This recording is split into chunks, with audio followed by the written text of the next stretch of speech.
আমি আপনাকে জোরে আমিন বলতেই হবে এটা বলতে আসিনি। আস্তে আমিন বলা আপনার বাধা দিতে আসেনি, বুকের উপরে হাত বাঁধাতে আসেনি, নাভির উপর থেকে হাত আপনার ছেড়ে উঠাতে আসেনি।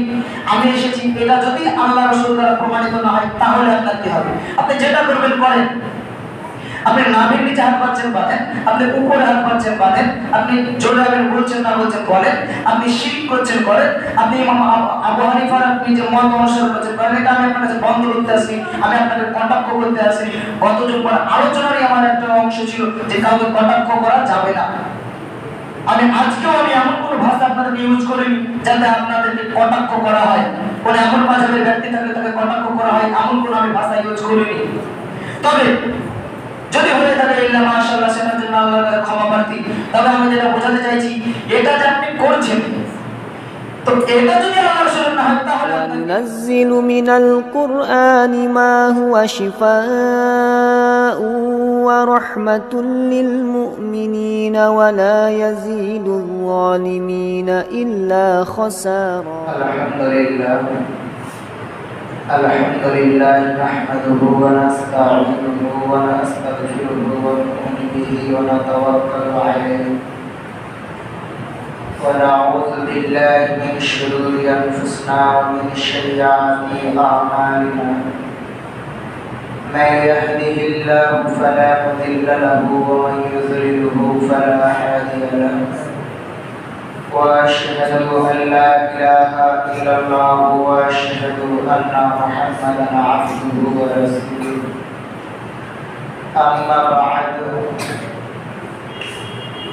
فإن أصدق الحديث كتاب الله وخير الهدي هدي محمد صلى الله عليه وسلم وشر الأمور محدثاتها وكل محدثة بدعة وكل بدعة ضلالة وكل ضلالة في النار. أما بعد فأعوذ بالله من الشيطان الرجيم. بسم الله الرحمن الرحيم. قاف والقرآن المجيد بل عجبوا أن جاءهم منذر منهم فقال الكافرون هذا شيء عجيب أإذا متنا وكنا ترابا ذلك رجع بعيد قد علمنا ما تنقص الأرض منهم وعندنا كتاب حفيظ بل كذبوا بالحق لما جاءهم فهم في أمر مريج أفلم ينظروا إلى السماء فوقهم كيف بنيناها وزيناها وما لها من فروج والأرض مددناها وألقينا فيها رواسي وأنبتنا فيها من كل زوج بهيج تبصرة وذكرى لكل عبد منيب ونزلنا من السماء ماء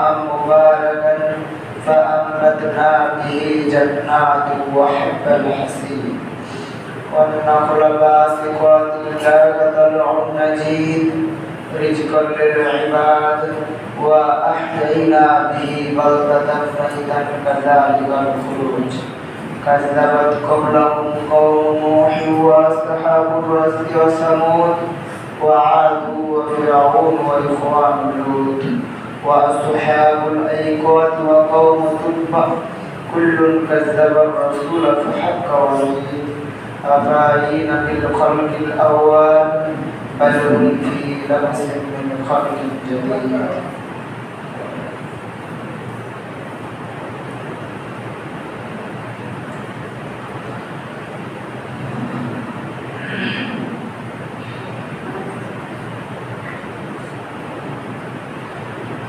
إن الحمد لله نحمده ونصلي على رسوله الكريم.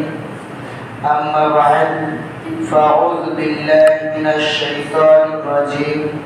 بسم الله الرحمن الرحيم. قل هو الله أحد الله الصمد لم يلد ولم يولد ولم يكن له كفوا أحد.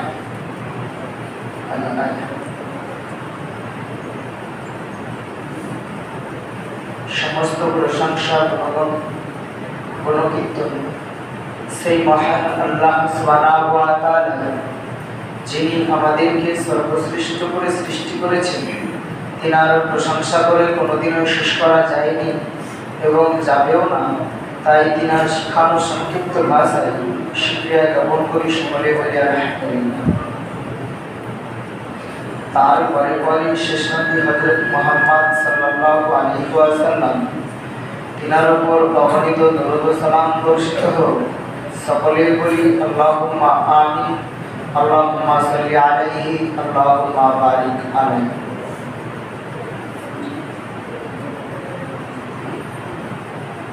আজকে আমি আপনাদের সামনে যে বিষয়টি নিয়ে আলোচনা করার ইচ্ছা করেছি, সে বিষয়টির নাম মাযহাব এর ইতিহাস। ইতিপূর্বে আমরা সালাতের উপরে বিস্তারিত একটু আলোচনা শুনেছিলাম। আজকে আমরা মাযহাব সম্পর্কে স্বল্প কিছু বলবো। মাযহাব সম্পর্কে খুব একটা বেশি আমরা বলবো না, জাস্ট ছোট্ট করে একটু কিছু বলে আমরা হাদিস কোরআনের দিকে ফিরে আসবো ইনশাআল্লাহ। প্রথমত আমরা জানি যে ইসলাম আমাদের ধর্ম। সকল মাযহাব, দল এবং মত নির্বিশেষে সকলেই আমরা এটা জিনিস বিশ্বাস করি এবং মানি, সে যে মাযহাবের অনুসারী হোক না কেন, সকলেই আমরা এটা জিনিস বিশ্বাস করি যে আমাদের ধর্মের নাম হচ্ছে ইসলাম। আমরা ইসলাম ধর্মের অনুসারী, আমরা একজন মুসলিম। আমাদের ঈশ্বর সৃষ্টিকর্তা প্রভু তিনি হচ্ছেন আল্লাহ। শেষ নবী হযরত মুহাম্মদ সাল্লাল্লাহু আলাইহি ওয়াসাল্লাম, তিনি হচ্ছেন আমাদের শেষ নবী, আমরা হচ্ছি তিনার উম্মত। আপনি হানাফি, দেওবন্দি, তাছাড়াও কাদিয়ানি, তাছাড়াও হাম্বলি, শাফি, চরমনাই, পীরপন্থী, যত রকমের পন্থী রয়েছে, সকলের কাছে গিয়ে আপনি জিজ্ঞাসা করবেন, সকলেরই কিন্তু প্রশ্ন একটাই যে আমাদের ধর্মের নাম ইসলাম। যারা টোটালি ইসলামের বাইরে তাদের বিষয়টা ভিন্ন, কিন্তু যারা ইসলামের মধ্যে রয়েছে, যারা ইসলাম বলে দাবি করে নিজের ধর্মকে, তাদের বিষয়টাতে আমরা এসেছি। তারা বলবেন আমাদের ধর্ম হচ্ছে ইসলাম। হযরত মুহাম্মদ সাল্লাল্লাহু আলাইহি ওয়াসাল্লাম তিনি হচ্ছেন আমাদের শেষ নবী, আমরা হচ্ছি তিনার উম্মত। এছাড়াও তিনি বলবেন আল্লাহ হচ্ছে আমাদের প্রভু। আমরা এই পদ্ধতিতে ইবাদত করে আল্লাহর কাছাকাছি যেতে চাই, আল্লাহর নৈকট্য লাভ করতে চাই। আমরা শাফিঈ মাযহাবে যারা আছি, তারাও আল্লাহর নৈকট্য লাভ করতে চাই। আমরা একটা পদ্ধতিতে ইবাদত করি। যারা হানাফি মাযহাবে আছি, তারাও আল্লাহর নৈকট্য লাভ করতে চায় ওই মুহাম্মদ সাল্লাল্লাহু আলাইহি ওয়াসাল্লামের উম্মত হিসাবে দাবি করে, অন্য কিছু নয়। ওই মুহাম্মদ সাল্লাল্লাহু আলাইহি ওয়াসাল্লামের উম্মত হিসাবে দাবি করে। তবে কি আমরা একটু পদ্ধতিটা আলাদা করি। আমরা যারা শাফি মাযহাবের অনুসারী, তারা আমরা নামাজ পড়ি এক পদ্ধতিতে, আমরা কিছু কিছু কাজ করে একটু আলাদা, তারা কিছু কিছু কাজ করে একটু আলাদা, কিন্তু তাদের উদ্দেশ্য যেটা, আমাদের উদ্দেশ্য কিন্তু ঠিক সেটাই। আপনি দেওবন্দীদের কাছে যান, তারাও কিন্তু সে একই প্রশ্নের উত্তর দেবে। আপনি এছাড়াও আরো যত পন্থীরা রয়েছে, চরমনাই, পীরপন্থী, আরো যত রকমের যত মত, যত দল যারা রয়েছে, সকলে কিন্তু একই উত্তর দেবে। কিন্তু কি আমাদের বলার উদ্দেশ্য যে সকলের যদি উত্তর একটাই হয়, তাহলে কাজ বা আমলের পদ্ধতি কেন ভিন্ন ভিন্ন? আহলুল হাদিসরাও নামাজ পড়ে, হানাফিরাও নামাজ পড়ে, দেওবন্দীরাও নামাজ পড়ে, আরো যত চরমনাই রয়েছে, পীরপন্থী রয়েছে, যারা রয়েছে সকলেই নামাজ পড়ে। সকলেই চাই যে আমরা আল্লাহর নৈকট্য লাভ করব, সকলেই চাই যে আল্লাহ আমাদের প্রভু, সকলেই চাই যে আমরা জান্নাত পাবো, সকলেই চাই যে আমরা জাহান্নাম থেকে বাঁচবো, সকলেই বলে যে মুহাম্মদ সাল্লাল্লাহু আলাইহি ওয়াসাল্লামের উম্মত আমরা, সকলেই বলে যে মুহাম্মদ সাল্লাল্লাহু আলাইহি ওয়াসাল্লাম আমাদের শেষ নবী ও রাসূল। তাহলে যদি তাই হয়, তাহলে কেন হানাফিদের কাজের পদ্ধতি আলাদা, কেন আমাদের কাজের পদ্ধতি আলাদা, কেন চরমনাইদের পদ্ধতি আলাদা, কেন পীরপন্থীদের পদ্ধতি আলাদা, কেন? একজন সাধারণ মানুষের এই প্রশ্নই হচ্ছে কেন। তো কথা হচ্ছে আল্লাহ তাআলা আমাদেরকে যে পদ্ধতি দিয়ে গেছেন, পদ্ধতিগুলো যদি আমরা শুধুমাত্র একটু অনুসরণ করি, আমরা এই কেন প্রশ্নটার উত্তর পেয়ে, আপনি যে মাযহাবেরই অনুসারী হন না কেন, আপনি যে মাযহাবেরই লোক হন না কেন, সেটা আপনার কাছে আমার ভিন্ন বিষয়। আপনি যাই হন না কেন, আপনার একমাত্র উদ্দেশ্য থাকতে হবে আল্লাহ সুবহানাহু ওয়া তাআলার নৈকট্য ও সন্তুষ্ট লাভ করা। যদি আপনার এটা উদ্দেশ্য থাকে, তাহলে আপনাকে বোঝাতে আমি সক্ষম। আর যদি আপনার উদ্দেশ্য এটা না থেকে অন্য কিছু থাকে, তাহলে আমি আপনাকে বোঝাতে পারবো না। তো কথা হচ্ছে আপনি যে মাযহাবের অনুসারী হোক না কেন, আপনি একটু হাদিস ও কোরআনের দিকে ফলো করেন, কারণ আপনি হাদিস কোরআন মানতে বাধ্য। কেন? আপনি তো বললেন যে আমি আল্লাহ তাআলার নৈকট্য লাভ করি, আপনি তো বলছেন হযরত মুহাম্মদ সাল্লাল্লাহু আলাইহি ওয়াসাল্লামের উম্মত আমরা, আপনি তো বলছেন হযরত মুহাম্মদ সাল্লাল্লাহু আলাইহি ওয়াসাল্লাম আমাদের শেষ নবী, তাহলে তার কথাগুলো তো মেনে চলতেই হবে। তো কথা হচ্ছে চলুন আমরা একটু কোরআনের দিকে খেয়াল করি। প্রথম লগ্নে আল্লাহ তাআলা যখন একে এই কোরআনকে নাযিল করেছেন হযরত মুহাম্মদ সাল্লাল্লাহু আলাইহি ওয়াসাল্লামের উপরে, তখন হযরত মুহাম্মদ সাল্লাল্লাহু আলাইহি ওয়াসাল্লামের উপরে একটা আয়াত নাযিল করা হলো আল্লাহর পক্ষ থেকে। আল্লাহ তাআলা বলেন, ইয়া আইয়ুহার রাসূল বাল্লিগ মা উনজিলা ইলাইকা মির রাব্বিক, হে নবী আমি তোমার পক্ষ থেকে, আমি আমার পক্ষ থেকে তোমার কাছে যা অবতীর্ণ করেছি, নাযিল করেছি, তা তুমি তাবলীগ করো, প্রচার করো, মানুষের নিকট পৌঁছে দাও।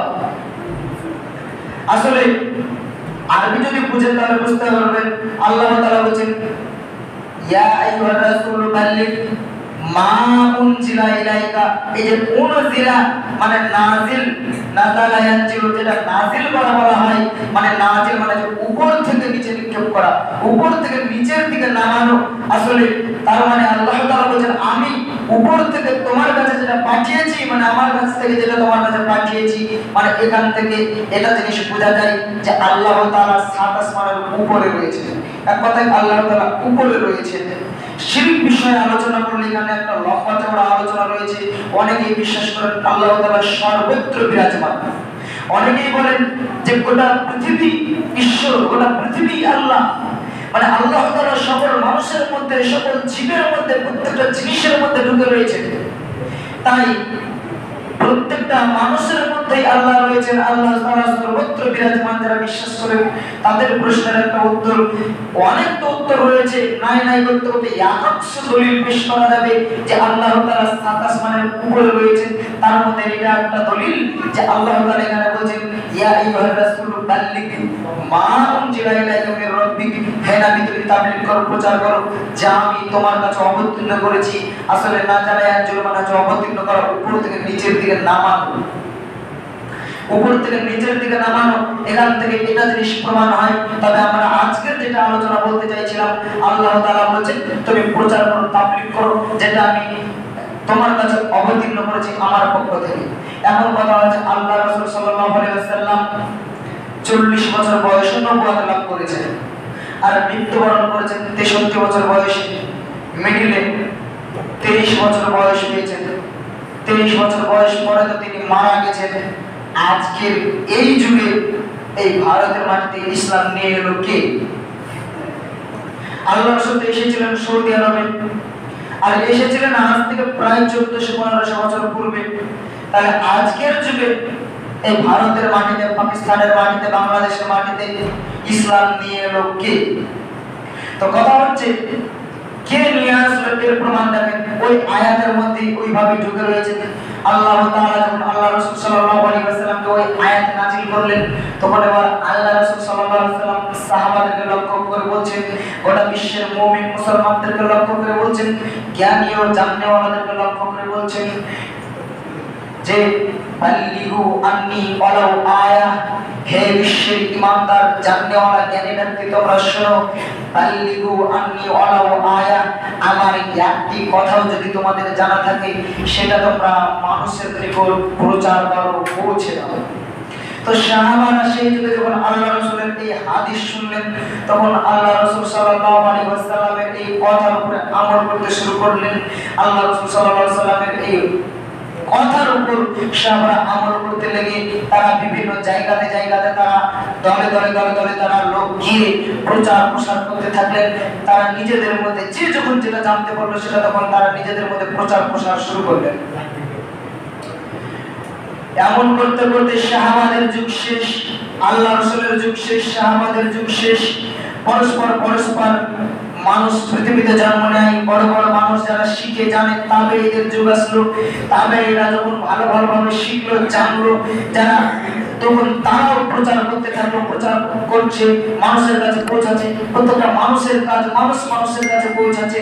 মানুষ হাদিস কোরআন শিখছে, জানছে এবং আরেকজনকে বোঝাচ্ছে, দেখো এটা হাদিসের মধ্যে আছে, এটা করতে হবে, এটা আল্লাহ রাসূল করেছেন, এটা সাহাবারা করেছেন। এভাবে মানুষ একে একে প্রচার করতে থাকে, সাহাবারা প্রচার করতে থাকলেন। ঠিক এমন চলতে চলতে যদিও ইমামদের জন্ম মৃত্যু সালগুলো নিয়ে অনেক মতনৈক্য রয়েছে, তবে একটা মত, ইমাম আবু হানিফা তিনি 699 হিজরিতে, হিজরি নয় এটা খ্রিস্টাব্দ, ইংলিশ সাল অনুযায়ী 699 খ্রিস্টাব্দে তিনি জন্মগ্রহণ করলেন। তো তিনি জন্মগ্রহণ করে কুফা নগরে, কুফা একটা জায়গার নাম, নগর মানে হচ্ছে দেশ। তো কুফা নামক এক দেশে তিনি জন্মগ্রহণ করলেন। তিনি ফিকহের উপরে, আসলে ফিকহ মানে হচ্ছে মাসলাহ, মানে হাদিস কোরআনের যে পাণ্ডিত্য, হাদিস কোরআনের যে মাসলাহ, হাদিস কোরআনের যে হুকুম, এই বিষয়ের উপরে তিনি চরম জ্ঞানী ব্যক্তি ছিলেন। তিনি এত পরিমাণে জ্ঞানী ব্যক্তি ছিলেন তা আসলে বলার নয়। তো কথা হচ্ছে তিনি এত জ্ঞানী ব্যক্তি ছিল, তিনি ফিকহের উপরে তা খুবই জ্ঞানী ব্যক্তি ছিলেন তিনি। তো তিনি যেহেতু 699 খ্রিস্টাব্দে জন্মগ্রহণ করে আস্তে আস্তে তিনি বড় হন, তিনি শিক্ষা জীবনে শিক্ষা অর্জন করতে থাকেন। এরপরে একজন বড় মানের বিজ্ঞ মানের আলেম হন সেই যুগে। তিনি সেই যুগের মানুষের কাছে হাদিস কোরআন পৌঁছাতে থাকলেন, হাদিস কোরআন মানুষের কাছে পৌঁছাতে থাকলেন। তিনি সেই যুগে ফতোয়া দিতে শুরু করলেন, সেই যুগে কিভাবে মানুষ কি করবে, ইসলামের কোনটা বিষয় না, কোনটা বিধান না, কোনটা কাজ কিভাবে করতে হবে না করতে হবে, এক কথায় বাই টু বাই তিনি মানুষের কাছে পৌঁছে দিতে শুরু করলেন। কিন্তু তিনি সেই যুগে একটি কথা বলেছিলেন কি, যে শুনে রাখো আমি ইমাম আবু হানিফা, আমি যে কথাগুলি তোমাদের কাছে বলে যাচ্ছি সেটা সঠিক হতে পারে, আবার ভুল হতে পারে। কারণ সেই যুগে আজকের যুগের মতো এত প্রসিদ্ধভাবে ইসলাম সমগ্র বিশ্বে বিরাজমান করেছিল না। সেই যুগে তিনি যে নগরীতে, যে যুগে যে এলাকাতে বাস করতেন, ওই এলাকায় তার জীবনী পড়তে গেলে পাওয়া যায় ওই এলাকায় কয়েকটি মাত্র সহিহ হাদিস এসে পৌঁছেছিলেন, বাকি সহিহ হাদিসগুলো এসে পৌঁছেছিলেন না, বা মানুষ সেই যুগে এতটা শিক্ষিত হয়েছিলেন না, বা সেই যুগে হাদিস কোরআনকে এতভাবে রিসার্চ করা হয়েছিল না। সেই যুগে ইসলামের প্রথম লগ্ন সাহাবারা আমল করলেন আল্লাহ রাসূলের দেখে। সাহাবারা যে যতটুকু পারছেন প্রচার করছেন, কিন্তু যারা দূরে রয়েছেন, মানে মনে করেন আল্লাহ রাসূল এসেছেন সৌদিতে, মক্কাতে তারা আমল করছেন বলছেন, আর একে সাহাবাদের দল যাচ্ছেন অন্যান্য দূর এলাকায়, দূরের দেশগুলো, সেইখানে গিয়ে তারা যতটুকু ইসলাম গিয়ে বলে আসছে যে এতটুকু করো, তার থেকে বেশি তো তারা জানে না। মনে করেন একটা তর্কের ক্ষেত্রে একটা কথার কথা শুনে রাখেন, মনে করেন এই ভারতে শাহাবাদের একটা দল আজকে আসলো, এসে আমাদেরকে বলে গেল যে তোমরা নামাজ পড়ো, এতটুকু বলে দিয়ে চলে গেল। তাহলে নামাজ পড়তে হবে ইসলামের অঙ্গ আমরা জানতে পারলাম, কিন্তু কি করে পড়তে হবে এটা জানলাম না। তো ঠিক ওই রকম ভাবে সাহাবাদের দল বা যারা জানে এমন দলগুলো আছে, মানুষের কাছে একে একে ইসলামকে উপস্থাপন করে আর তারা একে একে ইসলামকে জানে। তো কথা হচ্ছে সেই যুগে কুফা নগরটা এমন একটা নগরে ছিল যে সেই জায়গাতে সহিহ হাদিসের প্রচলন খুব একটা ছিল না, মানুষ শুনে শুনে আমল করতো বেশি। তো ইমাম আবু হানিফা যতটুকু সেই যুগে জেনেছিলেন ততটুকু, মানে হাদিস আলাদা আর ফিকহ আলাদা। ফিকহ হচ্ছে হাদিস কোরআনের মসলা, যেটা হুকুম বলা হয় কোন কাজ থেকে কিভাবে কোনটা করা যাবে, হাদিস থেকে কিভাবে দলিল নেওয়া যাবে, এমন বিষয়টাকে বলা হয় ফিকহ। তো কথা হচ্ছে সহিহ হাদিস শাস্ত্রের জ্ঞান সেই যুগে হাদিস শাস্ত্র খুব একটা সহিহ হাদিস এসে পৌঁছেছিল না। তো তিনি যতটুকু পেরেছিলেন আমল করেছিলেন এবং বলেছিলেন। এরপরে তিনি মারা গেছেন, মারা যাওয়ার পরে আরো ইমাম শাফি এসেছেন, আরো যে ইমামগুলো আছেন সমস্ত ইমামগুলি একের পর এক এসেছেন। ইমামগুলো একের পরে আপনারা যে যেভাবে যতটুকু পেরেছেন শিখেছেন এবং বলেছেন, ততটুকু পেরেছেন আমল করেছেন। কিন্তু দিন যায় রাত্রি যায়, একে একে একে একে যখন হাদিস কোরআন লিপিবদ্ধ হতে শুরু করলো, গ্রন্থে হাদিস কোরআনের সহিহ জয়ীফ জাল জয়ীফ গুলো মানুষ একে একে রিসার্চ করতে শুরু করলো, মানুষ যখন একে একে জানতে বুঝতে শুরু করলো বা পারলো, মানুষ যখন ইসলামী শিক্ষার দিকে বেশি এগিয়ে আসলো, ইসলামী শিক্ষার উপরে যখন মানুষ বেশি পাণ্ডিত্য লাভ করলো, তখন মানুষ একে একে জানতে পারলো, বুঝতে পারলো। কিন্তু বুঝতে পারলেও সমস্যা হচ্ছে ইমাম আবু হানিফা যে যুগে বেঁচে ছিলেন সেই যুগে হয়তো এই হাদিস তিনি জানতে পারেননি, সেই যুগে হয়তো এই হাদিস তিনি জানেননি। তাই তিনি যেই পদ্ধতিতে নামাজ পড়ে গেছে, আজকের যুগে কিছু মানুষ বা সেই যুগের কিছু মানুষ তারা এটাকে চিরস্থায়ীভাবে ধারণ করলেন যে ইমাম আবু হানিফা রাহিমাহুল্লাহ তিনি আমাদের জীবদ্দশায় এতদিন বেঁচে থাকলেন, এতদিন এইভাবে নামাজ পড়লেন, এতদিন এইভাবে হুকুম দিলেন, এতদিন এই কাজের এইরকম কথা বললেন, আর আজকে এগুলি কি সবই ভুল? অতএব আমাদের ইমাম সাহেব যেটা বলেছেন সেটা সবই ভুল নয়। অতএব আমরা আমাদের ইমাম সাহেবের মতটাই মেনে চলবো বলে কিছু দল একটা আলাদা ভাগ হয়ে গেল।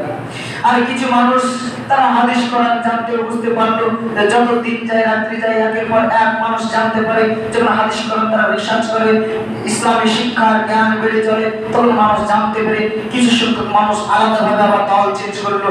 এইরকম পরস্পর পরস্পর পরস্পর যখন সমস্ত ইমামগুলো আসলো, 4 জন ইমাম এসেছে, ইমাম চলে গিয়েছে, কিন্তু এই তাদের অনুসারীগণ কিছু রয়ে গেছে, তাদের অনুসারীগণ কিছু রয়ে গেছে যে আমাদের ইমাম সাহেব যেটা করেছেন এটা ভুল হতে পারে না, এটাই ঠিক।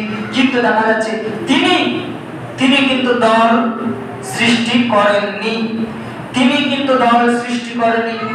মাযহাব সৃষ্টি করেননি। তিনি একজন সাধারণ আলেম, তিনি একজন জ্ঞানী পণ্ডিত আলেম। তিনি যতটুকু পেরেছেন সেই যুগে জানতে পেরেছেন, ততটুকু তিনি আমল করেছেন, প্রচার করেছেন।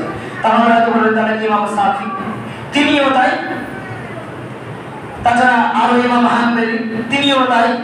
এগুলা তাদের নাম, এগুলা মাযহাবের নাম নয়, এগুলা সেই গোত্রের নাম, সেই যুগের নাম বা তাদের নাম, তাদের কোনো কর্মের জন্য তাদের নাম রাখা হয়েছে এরকম, এগুলা মাযহাবের নাম নয়। তাদের এই যে নামগুলো দেখা যাচ্ছে কারো নাম রাখা হয়েছে তাদের এলাকা ভিত্তিক, কারো নাম রাখা হয়েছে তাদের জীবনের কর্ম ভিত্তিক, এগুলো তাদের নাম। তো তাদের নাম অনুসারে সেইভাবে মানুষ নাম করে নিয়েছে। যেমন ইমাম আবু হানিফা তার নাম, ওখান থেকে হানাফি একটা মত বের করা হয়েছে, নাম তৈরি করা হয়েছে। এটা একটা মত নয়, এটা একটা দল নয়, এটা দল করা হয়েছে।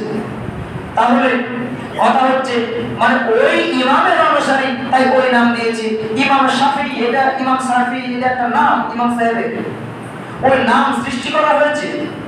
অতএব মানুষ যে যতটুকু সেই যুগে জেনেছেন ততটুকু আমল করেছেন এবং বলেছেন, কিন্তু তাদের মৃত্যুর পরে আমরা বা তাদের মৃত্যুর পরে মানুষ ফিতনা সৃষ্টি করেছে যে ইমাম সাহেব এতদিন বেঁচে ছিল, ইমাম সাহেব এতদিন আমল করেছে, তাহলে কি তিনি কম জানতো, বা তাহলে কি তিনি সবই ভুল করেছেন? এই কথার ভিত্তিতে দল মত সৃষ্টি হয়ে গেছে। কিন্তু দেখা যাচ্ছে সেই যুগে তিনি এর বেশি আর জানতেন না। হয় কিনা জ্ঞানের কম বেশি, হয় কিনা এলাকা ভিত্তিক শিক্ষার কম বেশি। তাহলে সেইভাবে মানুষ যতটুকু পেরেছে আমল করেছে, কিন্তু সকল ইমাম তাদের একটাই কথা, বিশেষ করে ইমাম আবু হানিফা এরা স্পষ্ট রূপে বলে গেছেন যে আমি আবু হানিফা মারা যাওয়ার পরে যদি কোনো হাদিস বা কোনো কথা আমার বিরুদ্ধে আসে, তাহলে আমার কথাটাকে তোমরা দেওয়ালের পিছনে ফেলে দিয়ে হাদিস কোরআনকে গ্রহণ করো। কিন্তু আজকের যুগে আমরা এটা না করে আমার ইমাম সাহেব কি ভুল করেছেন এই কথাটাকে গ্রহণ করেছি। তবে এই কথা ভিত্তিক এই কথা বাদ দিয়ে আমরা সকলেই ইমাম আবু হানিফা, ইমাম শাফিঈ, ইমাম আরো যারা আছেন দেওবন্দি, যত ইমাম রয়েছেন সকল ইমামকে আমরা মাথার তাজ মনে করি। কেননা তাদের কোনো দোষ নেই, তারা এইভাবে দল মত সৃষ্টি করেননি, তারা এমনটা কোনো ফিতনাবাদ সৃষ্টি করেনি, তারা একসঙ্গে চারটে দল এসে চারটে নেতা হয়নি, তারা অনেক দিন পর জন্মগ্রহণ করেছে। প্রত্যেক যুগের এক একটা আলাদা আলাদা নেতা ছিলেন, ইমাম ছিলেন, লিডার ছিলেন। আজকের যুগে এটা ফিতনা সৃষ্টি হয়েছে, তারা সেই যুগের একসঙ্গে আলেম, একসঙ্গে দল নেতা ছিলেন না, তাই তারা কোনো দোষ যেহেতু করেনি, সেই হিসাবে ইমাম আবু হানিফাকে একজন আহলুল হাদিস খারাপ দৃষ্টিতে দেখতে পারেন না, ইমাম শাফিঈকে একজন কোন হানাফি তিনি খারাপ দৃষ্টিতে দেখতে পারেন না। এছাড়া আরো যত ইমাম রয়েছে তাদেরকে কোন ব্যক্তি যদি খারাপ দৃষ্টিতে দেখে, তাহলে অবশ্যই সেই ব্যক্তি গুনাহগার, অবশ্যই সেই ব্যক্তি পাপী, অবশ্যই সেই ব্যক্তি গুনাহগার, অবশ্যই সেই ব্যক্তি পাপী। এর জন্য তাকে তওবা করতে হবে, তওবা ছাড়া তার কোনো রাস্তা নেই। অতএব ইমাম বা দল তারা যারা ছিলেন তারা দল তৈরি করেননি, তারা একজন ইমাম ছিলেন, তারা একজন আলেম ছিলেন, বিজ্ঞ আলেম ছিলেন। অতএব আজকের যুগে এই দল এই মত সৃষ্টি হয়েছে। তাই আমরা বলতে চাইছি সেই যুগে মনে করেন ইমাম আবু হানিফা নাভির নিচে হাত বেঁধে নামাজ পড়েছেন, হ্যাঁ এটা করা যায়, এটা একটা হাদিস দ্বারা আছে, কিন্তু হাদিসটি জয়ীফ। ইমাম আবু হানিফা মনে করেন সেই যুগে জানতেন না, তিনি করে গেছেন, তিনি তো না জানতে করেছেন, তিনার তো কোনো সমস্যা নেই, তিনি তো নিশ্চিন্তে জান্নাতে যাবেন। কিন্তু আজকের যুগে আমরা হাদিস পাচ্ছি যে বুকের উপরে হাত বাঁধতে হবে, এই হাদিসটি সহিহ, এই হাদিসটাকে আমরা গ্রহণ করছি না, এটা হচ্ছে আমাদের সমস্যা। এখন আমাদের কথা, আপনি তো সাধারণ মানুষ, আমিও তো সাধারণ মানুষ, এখন আপনি কি করবেন? আপনি তো পড়তে জানেন না। তো আমরা বলতে চাইছি যে নাভির নিচে হাত বাঁধলে নামাজ হবে কি হবে না? নাভির নিচে হাত বাঁধলে নামাজের ফরজ কোনো রুকুন নয়, বা বুকের উপরে হাত বাঁধা এটাও নামাজের ফরজ কোনো রুকুন নাই। যখন আপনি ফতোয়া দেখতে যাবেন যে নাভির নিচে হাত বাঁধলে নামাজ হবে কি, ফতোয়ার ক্ষেত্রে হ্যাঁ হবে, কারণ এটা নামাজের ফরজ কোনো রুকুন নয়। তবে দ্বিতীয় প্রশ্ন হচ্ছে কি যে আপনি নাভির নিচে হাত কেন বাঁধবেন? নামাজ হওয়া না হওয়া কোনো বিষয় নাই। বুকের উপরে হাত বাঁধার উপরে সহিহ হাদিস আছে, সহিহ হাদিস থাকার উপরে আপনি নাভির নিচে হাত কেন বাঁধবেন? এটা একটা প্রশ্ন। জোরে আমিন বলা, জোরে আমিন না বললে নামাজ হবে কি? যদি আপনি ফতোয়া নিতে যান তাহলে হ্যাঁ নামাজ হবে, কিন্তু জোরে আমিন বলার উপরে সহিহ হাদিস আছে, সহিহ হাদিস থাকা সত্ত্বে আপনি আস্তে আমিন কেন বলবেন? এটা একটা প্রশ্ন। আপনি হাদিসের উপর আমল করবেন না কেন? এটা একটা প্রশ্ন। নামাজ হওয়া না হওয়াটা ভিন্ন বিষয়, কিন্তু একটা প্রশ্ন, আপনি করবেন না কেন? তাই কথা হচ্ছে আজকের যুগে প্রতি সপ্তাহে যেই আলোচনায় করি না কেন, আলোচনার মূল সারমর্ম একটাই জেনে আছে যে পড়তে হবে, জানতে হবে। আপনাকে বেশি বেশি পড়তে হবে, আপনাকে বেশি বেশি জানতে হবে। এই যে হাদিসগুলো আছে আমরা বললাম, এর কোথায় আছে? ফ্রি সময়ে যখন আমরা ক্লাস করাই তখন আপনারা কেউ বসেন না, এসার পরে যে আমরা ক্লাস করি কেউ বসেন না, উঠে উঠে চলে যান। অনুরোধ করবো একটু বসার জন্য। বেশি সময় আমরা আলোচনা করি না, স্বল্প সময় আমরা আলোচনা করি, 5 থেকে 10 মিনিট, খুব বড় 10 মিনিটের বেশি আলোচনা হয় এটা আমার মনে হয় না। তাহলে এই 10টা মিনিট যদি আমরা সময় দিয়ে না বসি, যদি আমরা না শিখি, তাহলে আমরা এইভাবে যদি সারা জীবন সালাত আদায় করে যাই, এই সালাত আল্লাহর দরবারে কবুল হবে কি? ওই যে ফতোয়ার ক্ষেত্রে নামাজ হয়ে যাবে ওটা আলাদা ব্যাপার, কিন্তু আপনি ইচ্ছাকৃতভাবে আপনি শিখছেন না, ইচ্ছাকৃতভাবে আপনি জানছেন না, একটা স্পষ্ট হাদিস আছে, হাদিসের উপর আপনি আমল করবেন না কেন? এই কেনটা যদি আল্লাহ আপনাকে জিজ্ঞাসা করেন, আপনি যদি না জানতেন শিক্ষার ব্যবস্থা নেই, এলাকা মূর্খ, তেমন কোনো ভালো আলেম নেই, এমন ইন্টারনেটের ব্যবস্থা নেই, মোবাইলে এত সহজভাবে জানার সময় নেই, এত বাংলা ভাষার উপরে নেই, মনে করেন হাদিস কোরআন আরবি বাংলাতে নেই, যেমন আগের যুগ ছিল, আজকের যুগ যত আপডেট হচ্ছে তত চেঞ্জ হচ্ছে, এমন কিছু যদি না থাকতো তাহলে আপনি ওইভাবে নামাজ পড়ে জান্নাত পেতেন। কিন্তু আজকের যুগে আপনার কাছে বাংলা এসে গেছে, আজকের যুগে আপনার পকেটে মোবাইল এসে গেছে, আজকের যুগে তো ভালো ভালো আলেম তৈরি হয়েছে, আল্লাহ আপনার এলাকাতে দান করেছে। এমনও দেশ আছে যে দেশে মসজিদ নেই, তারা বাড়িতে নামাজ পড়ে, তাদের নামাজ হবে, কারণ ওই দেশে রাষ্ট্রীয়ভাবে মসজিদ নির্মাণ করা নিষিদ্ধ। কিন্তু আমাদের এই ভারতবর্ষে তো মসজিদ নির্মাণ করার আল্লাহ তাআলা আমাদের পারমিশন দিয়েছে, ক্ষমতা দিয়েছে, তাই আপনার বাড়িতে নামাজ হবে না, আপনাকে মসজিদে আসতে হবে। কিন্তু যদি রাষ্ট্রীয়ভাবে মসজিদ আসা আমাদের জন্য নিষিদ্ধ ঘোষণা করা হয় যে আমাদের কোনো রকম উপায় নেই, তখন আপনার বাড়িতে নামাজ হবে। তাই হবে ওটা আলাদা বিষয়, কিন্তু করবেন না ওটা আলাদা বিষয়। কেন করবেন না? বাংলা থাকতো না, আপনি বলতেন যে আমি বাংলা ছাড়া অন্য পড়া জানি না, আরবি পড়া জানি না, আর আমার যুগে বাংলা নেই, আমি তো পড়া জানি না, আর আমিও তো জানিও না, কিন্তু মৌলবি আছে সৌদি আরবে, আমাদের ইন্ডিয়াতে একটাও মৌলবি না, আমি জানবো কি করে? এমন উপায় থাকলে আপনি এই নামাজে জান্নাত পেতেন, নিশ্চিন্তে জান্নাত পেতেন। কিন্তু এই উপায়গুলো যেগুলো আছে সেগুলো আপনার জান্নাত যাওয়া একটু কঠিন হবে। কেন? আল্লাহ তাআলা বলবেন যে তুমি জানোনি কেন, তোমাকে যে বিবেক দেওয়া হয়েছিল, তুমি এই বিবেকটা কোন কাজে ব্যয় করেছো? তোমাকে যে বয়স দেওয়া হয়েছিল, এই বয়সটা তুমি কোন কাজে ব্যয় করেছো? তোমাকে যে দৃষ্টি দেওয়া হয়েছিল, এই দৃষ্টিটা তুমি কোন কাজে ব্যয় করেছো?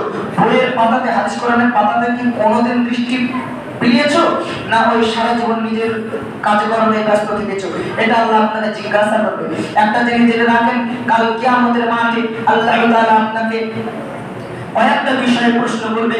তার মধ্যে এক নম্বর প্রশ্ন হচ্ছে ক্ষমতা, যে তোমাকে যে ক্ষমতা দেওয়া হয়েছিল, তুমি এই ক্ষমতা, এই শক্তি কোন কাজে ব্যয় করেছো? তোমাকে যে ব্রেন দেওয়া হয়েছিল, বুদ্ধি দেওয়া হয়েছিল, ভালো মন্দ বিবেচনা করার মতো ক্ষমতা দেওয়া হয়েছিল, এই বিবেচনা করার মতো বুদ্ধি নিয়ে তুমি কোন কাজে ব্যয় করেছো? যদি আপনি এই প্রশ্নগুলোর জবাব না দিতে পারেন, যদি আমি আব্দুর রাজ্জাক এই প্রশ্নটার জবাব সঠিকভাবে দিতে না পারি, আমি আব্দুর রাজ্জাক জান্নাত তো দূরের কথা, আল্লাহ যেখানে বিচার করবে তার থেকে এক ধাপ আগে বাড়তে পারবো। আর এক ধাপ তো বেশি হয়ে গেল, এক সুদ পরিমাণ আগে বাড়তে পারবো। অতএব আমি যেই হই না কেন, আগে বাড়ার মতো আমাদের ক্ষমতা নেই। আল্লাহ আপনার বিবেক দিয়েছে, আপনি ভালো মতো বুঝতে পারেন, মাঝখান কাটা ফেলে খেতে হয়, আপনি বুঝতে পারেন। কোন কাজ করতে হয়, কাজের জন্য আপনার জীবনের কোনটা ভালো কোনটা খারাপ আপনি বুঝতে পারেন। অতএব আপনাকে আল্লাহর জন্য একটু হলেও সময় বের করতে হবে, একটু হলেও শিখতে হবে, জানতে হবে। আরে নামাজ হয়ে যাবে ওটা আলাদা বিষয়, আর সহিহ হাদিস থাকার পরেও ওই হাদিসের উপর আপনি আমল করবেন না, ওটা আলাদা বিষয়। অতএব আপনাকে জানতে হবে, পড়তে হবে, আমল করতে হবে। যদি আপনি করেন তাহলে আপনি আল্লাহর কাছে একজন ভালো ব্যক্তি, আর যদি না করেন তাহলে আপনার নামাজ কবুল হবে কিনা সেটা আল্লাহ ভালো জানেন। যেভাবে ফতোয়ার ক্ষেত্রে দেওয়া আছে, কেউ যদি জোরাবে নাও বলে নামাজ হয়ে যাবে, কেন? সমস্তর ক্ষেত্রে, না জানার ক্ষেত্রে। তো কথা হচ্ছে আমি আপনাকে জোরে আমিন বলতেই হবে এটা বলতে আসিনি, আস্তে আমিন বলা আপনার বাধা দিতে আসেনি, বুকের উপরে হাত বাঁধাতে আসেনি, নাভির উপর থেকে হাত আপনার ছেড়ে উঠাতে আসেনি। আমি এসেছি, এটা যদি আল্লাহ রাসূল দ্বারা প্রমাণিত না হয় তাহলে আপনার কি হবে? আপনি যেটা করবেন করেন। আপনি নাভির নিচে হাত পাচ্ছেন বাঁধেন, আপনি উপরে হাত পাচ্ছেন বাঁধেন, আপনি জোরে আমিন বলছেন না বলছেন বলেন, আপনি শিরক করছেন করেন, আপনি ইমাম আবু হানিফার আপনি যে মত অনুসরণ করছেন করেন। এটা আমি আপনার কাছে বন্ধ করতে আসি, আমি আপনাকে কটাক্ষ করতে আসি।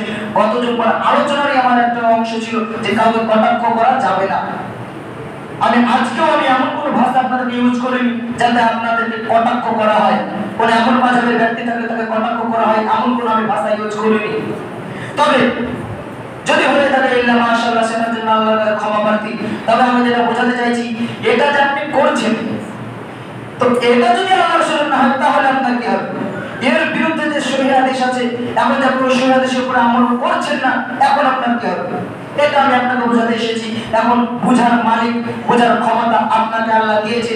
এখন কোনটা করবেন না করবেন সেটা আপনার ব্যাপার। তবে আমি আপনাকে বন্ধ করতে আসলে আমি বলতে এসেছি, আপনি যেটা করবেন করেন, যেটা করবেন যে মাযহাবের অনুসরণ করবেন করেন, কিন্তু আমি আপনাকে এটা বলতে চাইছি যে আপনার ওই মাযহাবেরটা ওই ইমাম সাহেব করেছেন কোনটা ঠিক আছে, কারণ ওই যুগে এতটা শিক্ষা ছিল না, ওই যুগে এতটা মানুষ জানতো না। কিন্তু আজকের যুগে আপনি জানছেন, আজকের যুগে এত সুযোগ সুবিধা ফ্যাসিলিটি থাকার পরেও যেহেতু আপনি ইমামেরটাই গ্রহণ করছেন, হাদিস কোরআনটা গ্রহণ করছেন না, এখন আপনার কি হবে গ্রহণ না করার কারণে, এটা আমি বলতে এসেছি। যাই হোক, আজকের আলোচনা এই পর্যন্তই। আর বেশি আলোচনা না বাড়ি আমরা এখান থেকে আলোচনার দিকে টানতে চাইছি। পরিশেষে আমরা আল্লাহ তাআলার কাছে দোয়া করি, হে আল্লাহ, সকল দল মত নির্বিশেষে আমরা যেন হাদিস কোরআন মেনে ইসলামের শীতল ছায়াতলে অংশগ্রহণ করে আমরা একমাত্র আল্লাহ তাআলার সন্তুষ্টি কামনা করতে পারি। আমিন। হে আল্লাহ, আমরা যেন সকলে যে মাযহাবের অনুসারী করি না কেন, আমরা যেন সকলে সঠিকভাবে বোঝার তৌফিক দান করি। আমিন।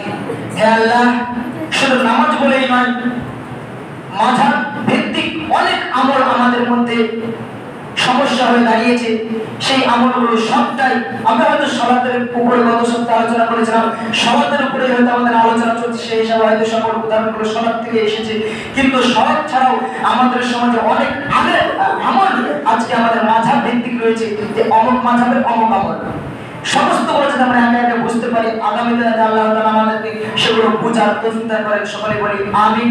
এবারে সংক্ষিপ্ত আলোচনা শেষ করছি। আল্লাহুম্মা সাল্লি আলা মুহাম্মাদ ওয়া আলা আলি মুহাম্মাদ কামা সাল্লাইতা আলা ইব্রাহিম